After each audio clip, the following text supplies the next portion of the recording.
기쁨이 충만한 신앙이라는 제목을 가지고 말씀을 나누도록 하겠습니다.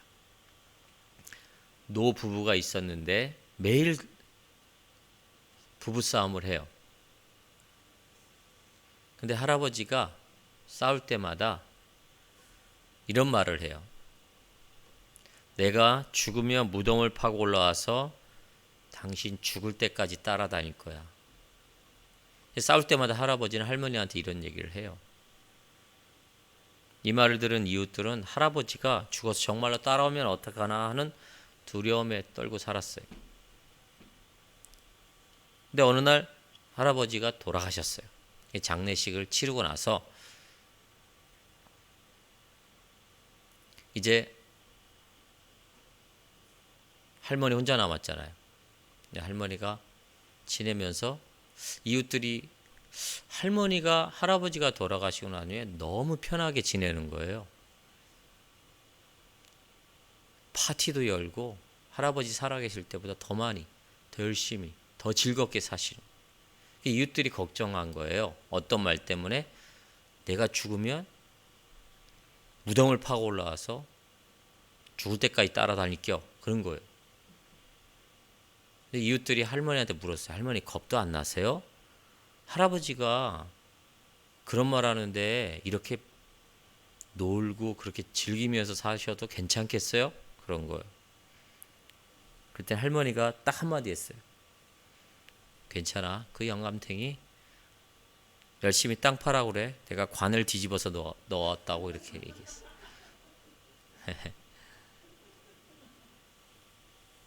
웃으시니까 다행이네. 몇 분은 안 우시는데. 열심히 파라고 그래. 관을 뒤집어서 집어넣어가지고 땅으로만 팔 거야. 위로는 못 나와. 그렇게 얘기했대. 웃으세요, 여러분. 제가 아침 목이 안 좋아가지고 그래서 그러니까 제 분위기가 여러분 그러지 마시고 웃으세요. 네. 여러분 감옥에 들어가 있는데 당장 앞이 어떻게 될지 모르는데 여러분 기뻐할 수 있겠습니까? 자기도 기뻐하면서 다른 이들에게도 기뻐하라. 이게 기독교 신학의 매력이거든요. 환경이 어렵고 죽을 것 같아도 기뻐할 수 있는 에너지가 우리 안에 있는 거예요. 그걸 발견해야 돼요. 그래야지 삶에 살 때, 인생을 살 때 즐겁지 않겠습니까? 맨날 슬퍼하고 맨날 근심하고 맨날 어려우면 인생 살지 못하는 거예요. 그렇죠? 그러니까 기쁨이라는 게 우리 인생을 살아가게 하는 동력이 된단 말이죠. 근데 우리는 여러 가지 이 동력을 여러 가지 우리의 환경 속에서 찾아요. 관계 속에 찾는데 우리 그리스도인들이라면 마르지 아니하는 이 기쁨을 어디에서 찾아야 되냐? 이게 상당히 중요한 거죠. 여러분, 우리의 즐거움과 우리의 기쁨의 근원은 세상의 어떠한 물질과 영광과 자녀들과 뭐 이런 것보다는 마르지 아니하는 기쁨은 하나님 안에 있음을 우리가 발견하셨으면 좋겠어요. 그 하나님 안에 있다라는 것들을 이제는 10개 중에 10 중에 3개, 4개를 알아갔다면 이제는 풍성하게 10개 다 소유하고 누리시길 바라겠어요. 그런 자들에게 진정한 자유함이 있는 거예요. 어떠한 어려움과 세파가 오더라도 그런 하나님 안에서의 기쁨을 발견한 자들은 두려움이 없어요. 밀어붙이는 거예요. 하나님 안에, 복음 안에, 예수 안에 있는 그 기쁨이 진짜 기쁨이다 라는 것이 트루 사실이기 때문에 그렇습니다. 그것을 경험하시길 부탁드리겠습니다. 여러분, 에덴 동산이란 건 세상 말로 하면 파라다이스죠. 거기는 슬픔이 없어요. 거긴 기쁨만 있어요. 고통이 없는 곳이 에덴이었어요. 이 에덴 동산이라는 것은 정말 우리들에게 사람을 거기에 두게 하시고 하나님의 의도는 기쁨 가운데 살게 하신 목적이 바로 에덴을 지으신 목적이란 말이에요. 그렇기 때문에 하나님께서는 우리 인간을 향하여 최종적으로는 기쁨 가운데 우리의 삶을 영위해 나가시기를 원하셔요. 원래 그렇게 우리들에게 모든 삶이 제공되었단 말이죠. 근데 이게 하나님과 단절됨으로 어떻습니까? 끊겨져 버렸죠. 그런데 다시 예수 그리스도로 말미암아 이 기쁨이 우리 안에, 하나님 안에 이제 끊겨진 것들이 다시 이어졌어요. 그러니까 우리는 에덴에서 누렸던 그 이상의 기쁨과 그 이상의 평안, 그것을 이제 누릴 수 있다는 거예요. 단 예수 그리스도를 통해서 누릴 수 있다는 것입니다. 그래서 여러분, 우리의 삶이 기쁨이 충만하고 기쁨이 우리의 삶을 더 많이 차지하는 그 신앙의 모습으로 나아가기 위해서는 반드시 예수 그리스도를 경험하셔야 됩니다. 말씀이 주시는 이 은혜와 예수 그리스도께 주시는 이 복음의 능력이 우리 안에 거해야 된다. 이겁니다. 그것이 거하는 것 이상으로 충만해야 된다는 것입니다. 그럴 때 우리의 인생이, 우리의 삶이 기쁨, 에덴에서 누렸던 그 자유함과 그 평안함이 우리 안에 있을 수 있습니다. 여러분, 우리의 삶을 돌아보건대 우리가 정말 기쁨보다는 불안과 미래에 대한 걱정과 근심과 그것으로 내 삶의 시간들이 많이 차지하고 있다면 우리의 신앙의 모습들이 뭔가는 잘못되어져 가고 뭔가는 오류가 있다는 사실을 좀 기억하셔야 돼요. 우리는 늘 그렇게 생각해요. 예수 안에는 참 생명이 있다. 여호와는 나의 목자시니 내게 부족함이 없으리로다. 아멘? 근데 여러분, 부족함이 있습니까? 없습니까? 대답을 못 하시네. 네? 아니, 성경 말씀은 여호와는 나의 목자시니 알고 있잖아요.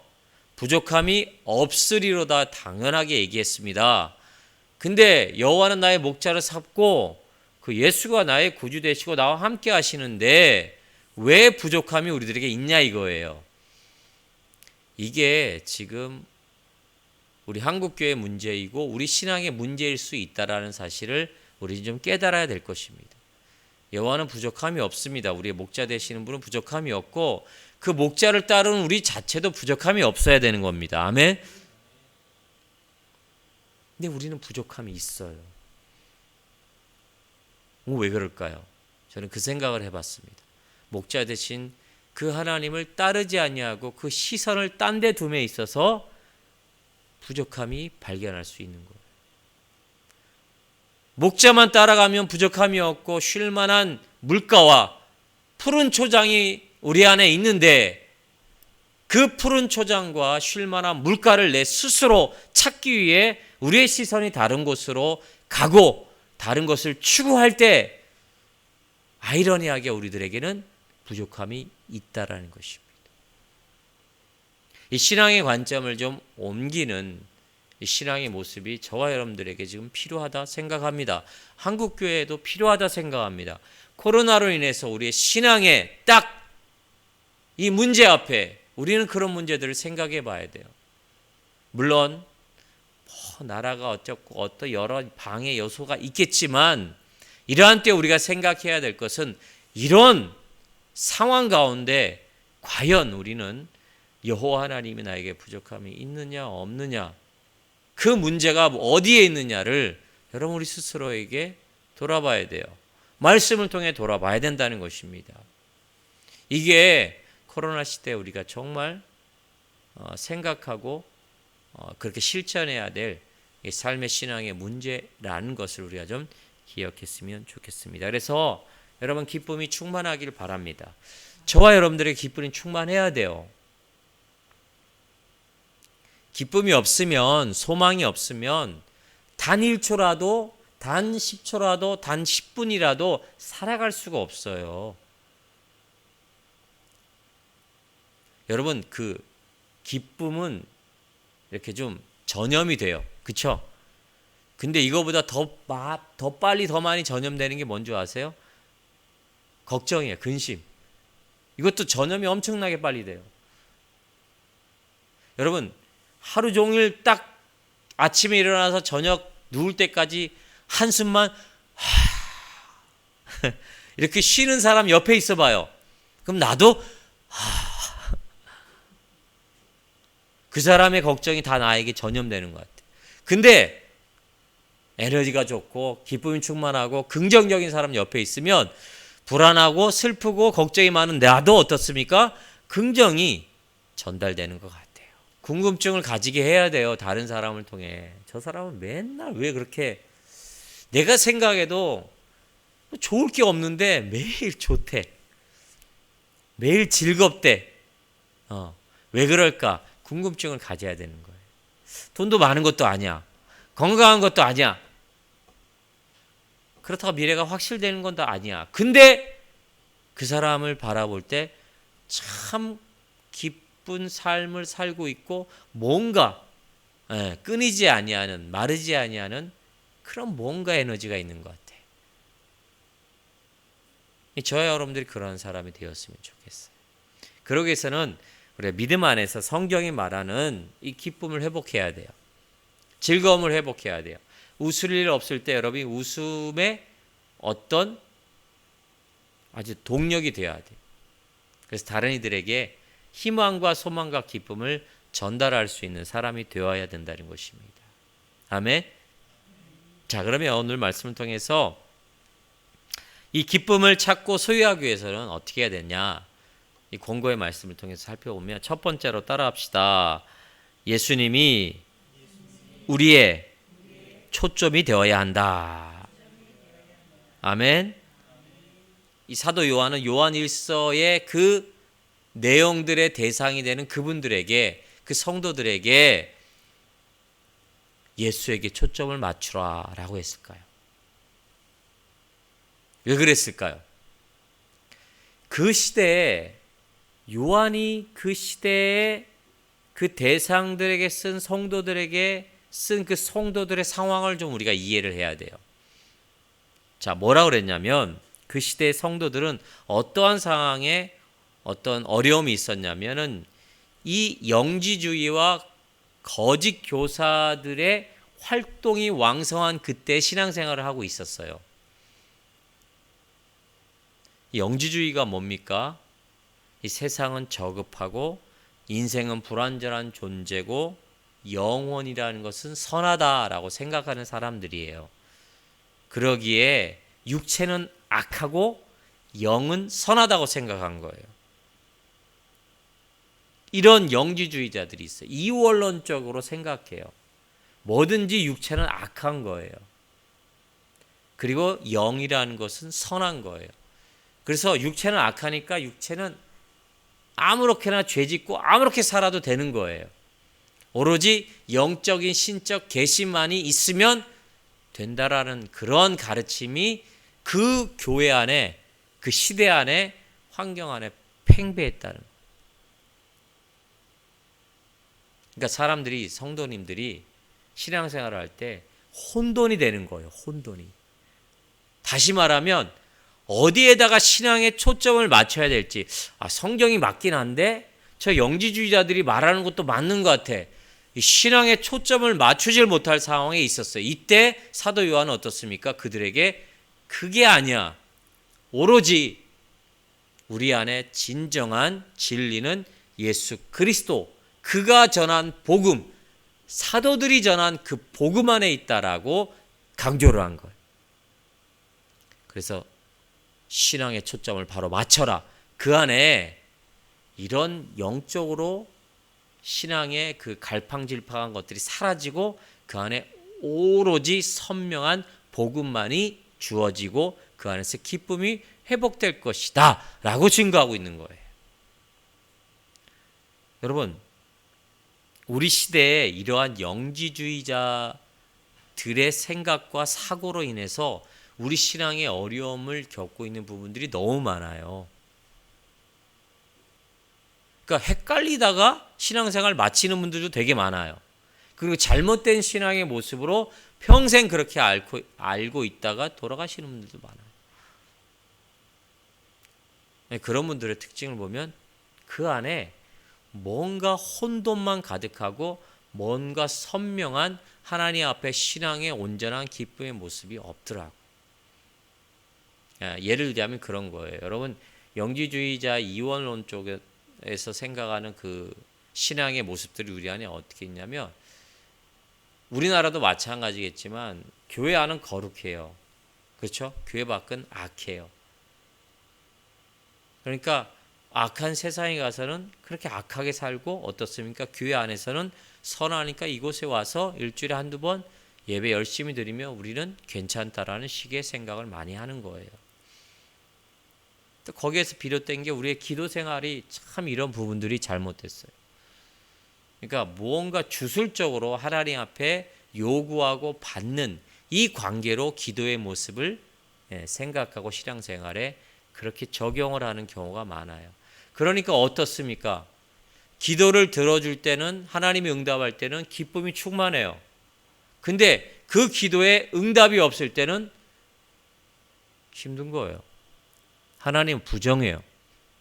이런 신앙의 모습들이 우리 안에 팽배해 있어요. 하나님은 성경에 뭡니까?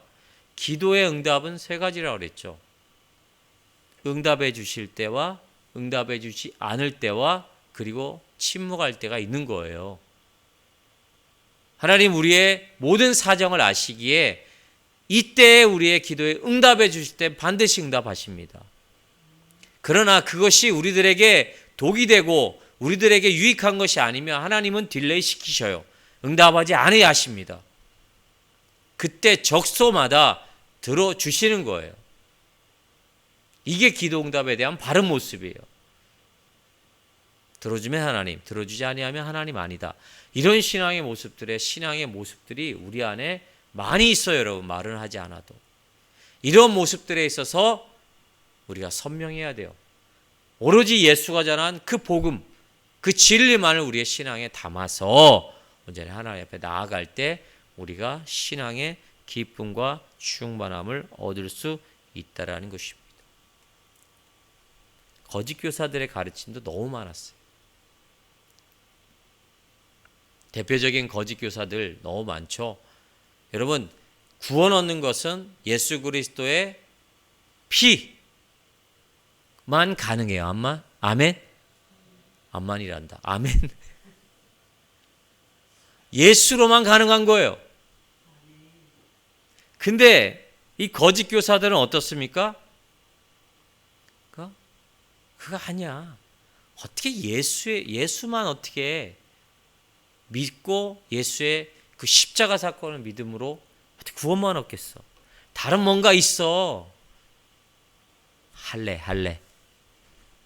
성찬이 중요한 거야. 이때 시대는 할례라는 것이 되게 중요하잖아요, 여러분. 이게 구원받은 증거와 아닌 거에 아주 중요한 요소가 됐어요. 근데 예수님 시대는 그게 중요한 게 아니죠. 영적인 할례자가 되라. 사도 바울은 계속 얘기하고 있죠. 예수 그리스도로 말미암아 우리가 구원 얻은 그런 온전한 모습, 이런 이 말씀에 대한 교리들을 거짓 교사들은 아주 교묘하게 사람들을 유혹했단 말이에요. 여기에서 벗어나야 됩니다. 아멘. 여러분 요새 나가보세요. 목사들도 저거 맞는 것 같아? 긴가민가 하는 게 너무 많아요. 이단들의 가르침 속에서. 교회 안에도 그런 장로들의 유전들이 자꾸만 바뀌고 변질돼가지고 그런 모습들은 많습니다. 정확히 아셔야 됩니다. 하나님의 말씀에만 순종하며 그것에 초점을 맞출 때 우리 안에 기쁨이 회복되고 충만케 된다는 사실을 여러분 기억하시길 예수 이름으로 축원드립니다. 성경에 보면, 공간복음에 보면 이 예수님께 초점을 맞추지 아니함으로 어려움을 당한 사람이 나와요. 베드로가 있죠. 베드로가 물 위를 걷는 사건이 있었죠. 그들이 새벽에 풍랑 중에 휩싸였을 때 물 위를 걸어오시는 예수님을 봤어요. 모두 다 기겁을 했는데 예수님인 줄 알고 그 중에 누구? 아주 베드로는 대단한 것 같아요. 예수님이 물 위를 걸으시니까 어떻습니까? 주여 할 수만 있까 나도 무리를 걷게 하십시오. 하여 주십시오라고 얘기한 거예요. 예수님이 뭐라 그래요? 와라. 근데 진짜 무리를 걸었어요. 걸어갔어요. 예수님만 바라봤을 때 걸어갔어요. 근데 베드로가 가다가 뭘 본 거예요? 그 시선을 예수님께 맞추지 못하고 옆을 봤네? 옆을 봤네? 그 옆을 보니까 뭐가 있어요, 여러분? 풍랑이 파도가 치는 걸 봤어요.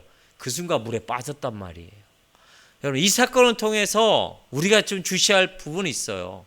예수님을 시선을, 눈을, 아이 컨택을 한 것, 그것도 중요하지만 예수님만 바라보고 그 믿음의 의지에 나갔을 때는 기적을 경험했어요.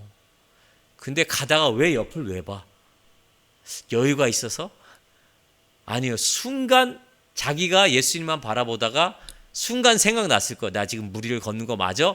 하고 옆을 보니까 파도가, 여러분 파도가 얼마나 무서운지 모르시죠? 그걸 본 순간 물에 빠졌단 말이에요. 우리의 신앙은 그래요. 영적인 신앙의 초점도 어려울 때마다 세상을 바라보면 바라볼수록 거기에 빠질 수밖에 없는 거예요. 주님만 바라봐야 돼요. 여러분 주님 보이세요? 주님 보신 분 계세요? 예수님? 왜 옛날에 그때 한참 저 어렸을 때는 그 설원에 눈 덮인 그 눈 속에서 이렇게 사진 기사가 딱 사진을 찍었는데 그 기자가 그랬대요. 예수님 얼굴 한 번만 보게 해달라고. 그래서 간절히 기도하는 중에 어느 순간에 눈에 딱 이렇게 눈 음영이죠. 눈을 덮인 걸 딱 찍었는데 거기에 예수님 사진이 있었던 거예요. 저는 정말 눈 씻고 봐도 처음에는 안 보이더라고요. 근데 또 목사님들이나 다른 분들이 그게 안 보이면 구원 못 받는 거래요. 하루 종일 본 적 이런 건 없지만 수시로 얼마나 신경 써요. 나 구원 못 받았나? 안 보이는 거예요. 안 보여, 안 보여. 보여요, 여러분? 지금까지 안 보여요? 구원하고 아무 상관이 없어요. 예수님 봤어요, 여러분? 예수님 본 사람은 거짓이에요. 예수님 못 봐요, 영이기 때문에. 물론 예수님은 그 시대 이 사도들을 통해서 돌아가시기 전까지 확실히 본 사람이 있어요. 그렇죠? 근데 그 뒤로는 어떻습니까? 이렇게 생겼을 것이라 라는 추상으로 그림만 남겨 있잖아요.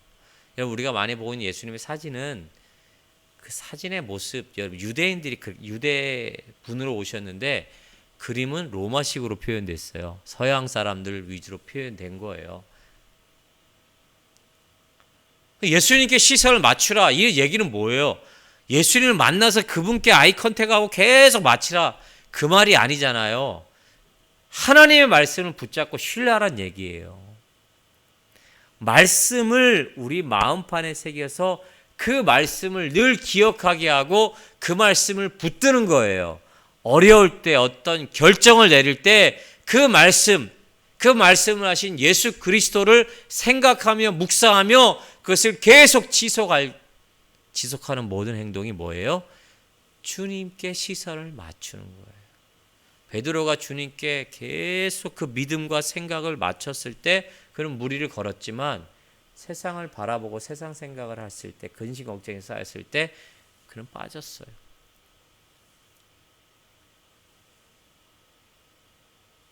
구약에서는 말씀을 어떻습니까?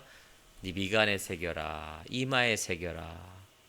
달려갈 때나 무엇을 할 때도 말씀을 늘 새겨라. 그래서 말씀을 이렇게 문신으로 많이 새겼다고 그래요. 문신으로 새기란 말씀. 문신을 새기면 좋겠죠. 여러분 몸에다 문신 새기며 말씀 새기면 잃어버릴 때마다 보면 좋잖아요. 근데 하나님 우리들에게 뭘 주셨어요? 새기는 것보다 기억력을 주셨잖아요. 그렇죠? 기억하셔야 돼요.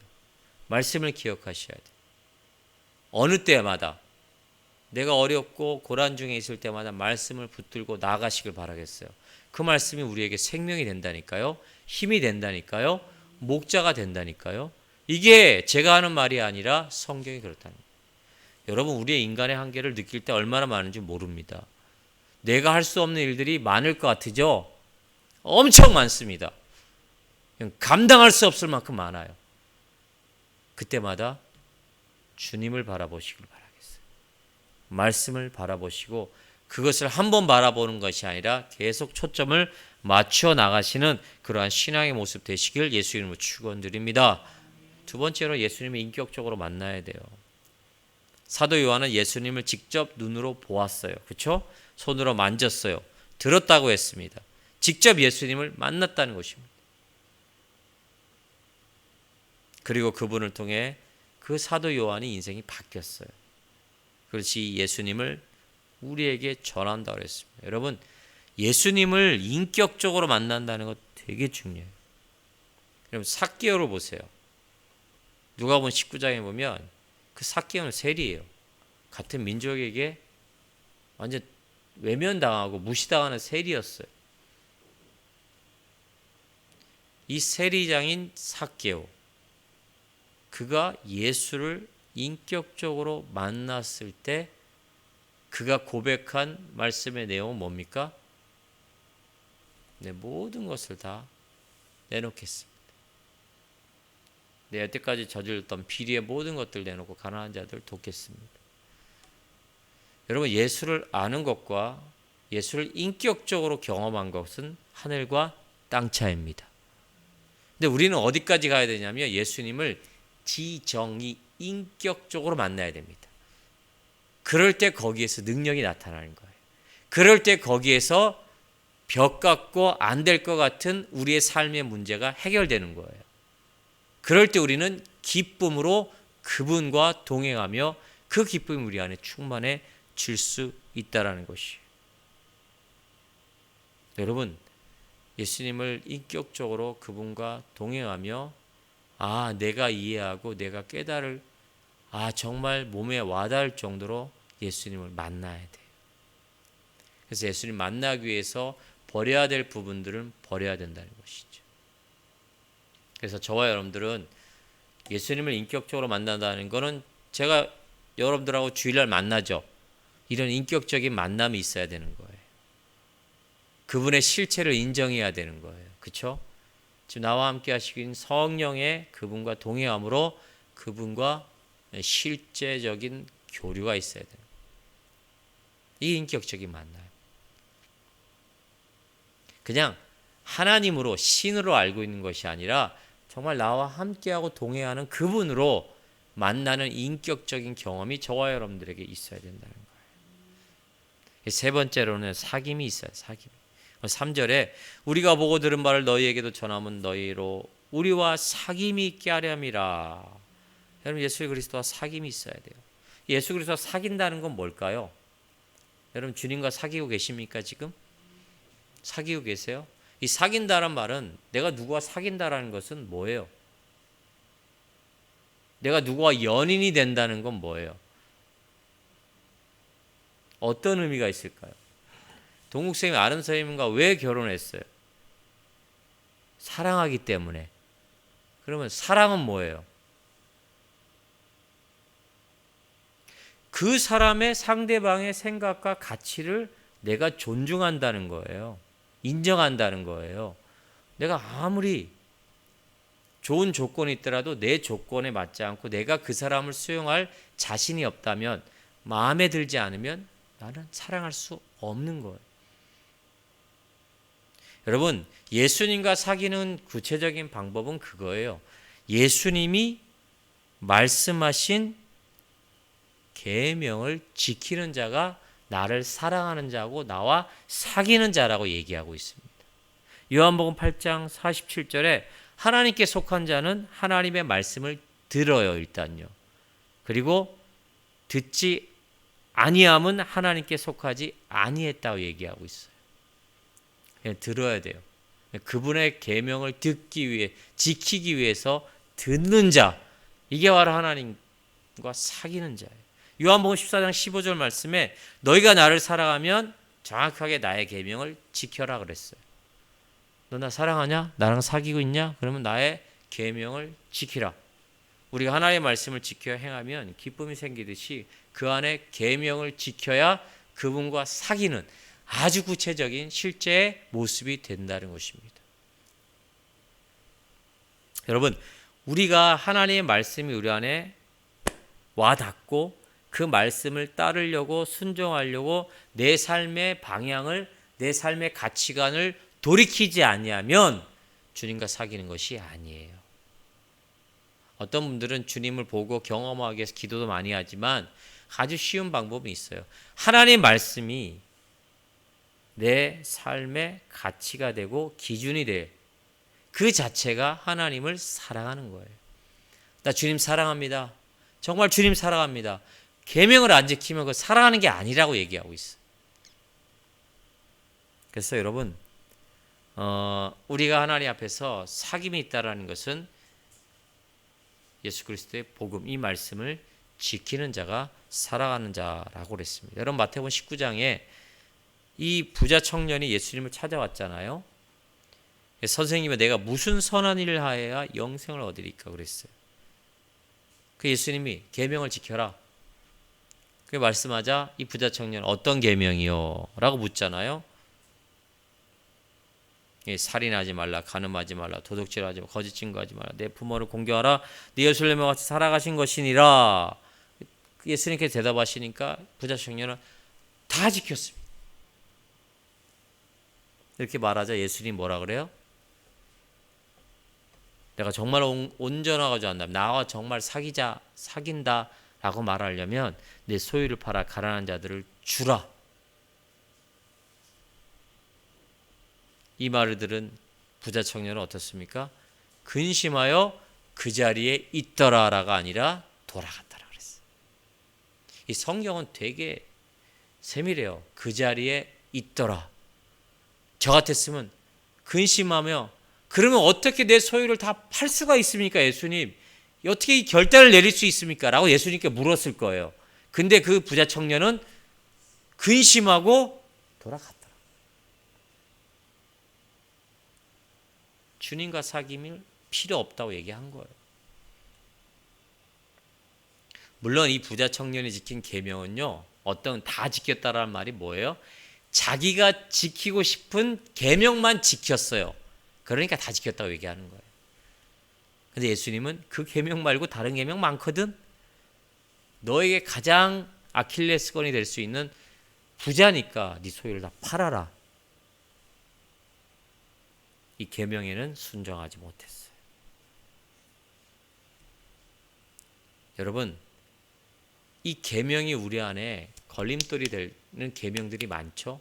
내가 지키고자 하는 계명만 지킨다면 주님을 온전히 사랑하는 것이 아니라 성경은 말씀하고 있습니다. 정말 내게 벽이 되는 계명, 그것부터 하나님 앞에 지키고자 하는 이 신앙의 노력이 있을 때 참된 기쁨이 우리 안에 넘침을 믿으시길 예수 이름으로 축원드립니다. 아멘. 그래서 여러분, 이게 누구에게 베푸는 것이 가장 힘든 것 같아요. 지금 시대에 보면. 여러분, 나도 정말 힘든데 누구한테 베푼다. 정말 힘들죠. 이런 예화가 있어요. 중국에서 있었던 이야기인데 심한 가뭄이 들어서 농부들이 이제 물 때문에 싸움을 했대요. 근데 그 싸움을 하는 마을의 사람 중에 성도가 한 명, 예수를 믿는 사람이 있었어요. 이 성도는 밤을 새우며 자기 논에 물을 대놓고 새벽녘에 집에 들어가 잠깐 눈을 붙이고 나왔어요. 그때 괘씸하게도 아래 이 논 임자가 논둑을 터서 물을 다 훔쳐 자기 논에다가 대는 거예요. 그래서 이 예수 믿는 사람이 그래, 내가 예수 믿는 사람인데 이 정도 참아야지. 전 여기서 못 참을 거예요. 하고는 그날 밤도 다시 자정이 넘도록 논에 문을 댔어요. 자기 논에. 또 새벽에 들어와서 잠깐 눈을 붙이고 또 나가보니까 또 똑같이 물을 빼간 거예요. 당장 쫓아가서 분풀이를 하고 싶었죠. 저 같았으면 이때 칼 들고 갔어요. 그렇죠? 이 예수 믿는 사람이 농부가 분을 꼭 참고 목사님에게 찾아가 그 억울함을 털어놓았어요. 그러자 목사님께서 그랬어요. 누가 옳고 누가 틀렸냐를 묻기보다 당신도 살고 그 사람도 사는 길이 무엇인지를 생각하고 거기에 따라 행동하십시오. 이게 성경의 가르침인 것 같아요. 두 번이나 속아주었으니 한 번 더 빼앗긴 셈 치고 이번에는 아래 논에다가 먼저 물을 대지고 당신의 논에 물을 대보십시오 라고 이렇게 목사님이 얘기했던 거예요. 그 성도는 목사님이 시키는 대로 좋다. 그러면 먼저 내 논보다 그 아래 물을 훔쳐간 그 논에다가 물을 대주자 하고 물을 먼저 대고 이제 자기 논에 물을 댔어요. 그랬더니 그 다음날 그 논 주인이 달려왔어요. 이 동부에게. 울면서 내가 그렇게 당신에게 잘못을 했는데 이번에는 내 논에다 물까지 대주셨습니다. 너무 고맙다는 표시를 한 거예요. 그리고 거기에서 멈추지 아니하고 당신 같으면 당신이 믿는 하나님 나도 한번 믿어보겠다라고 이야기를 했다. 여러분 옳고 그른 차원을 떠나 사랑을 이렇게 좀 베풀었더니 그 영혼도 회개하고 구원까지 받게 됐다는 것이. 그러니까 이게 어려운 것 같은 우리들의 목표가 될 수밖에 없는 것이죠. 근데 정말 우리가 말씀 안에서 먼저 예수를 경험하고 그 기쁨을 경험하면 이렇게 첫 번째, 두 번째, 첫 번째는 참더라도 두 번째는 못 참고 그 주인에게 소송을 걸 수도 있었을 거예요. 근데 기쁨이 충만하고 말씀을 따르고 순종했을 때, 베풀었을 때 정말 예상할 수 없는 구원을 받는 전도의 역할도 감당했다는 거예요. 이게 기쁨이 없으면 할 수가 없는 거예요. 아멘? 네, 우리가 그런 거예요. 그런 삶을 살아야 되는 거예요. 말씀을 마치겠습니다. 여러분, 기쁨 안에 우리가 삶을 살기를 원하십니까? 정말 원하셔야 됩니다. 기뻐야 돼. 즐거워야 돼요. 이 기쁨은 예수님께로만 초점이 맞춰져야지 가능해요.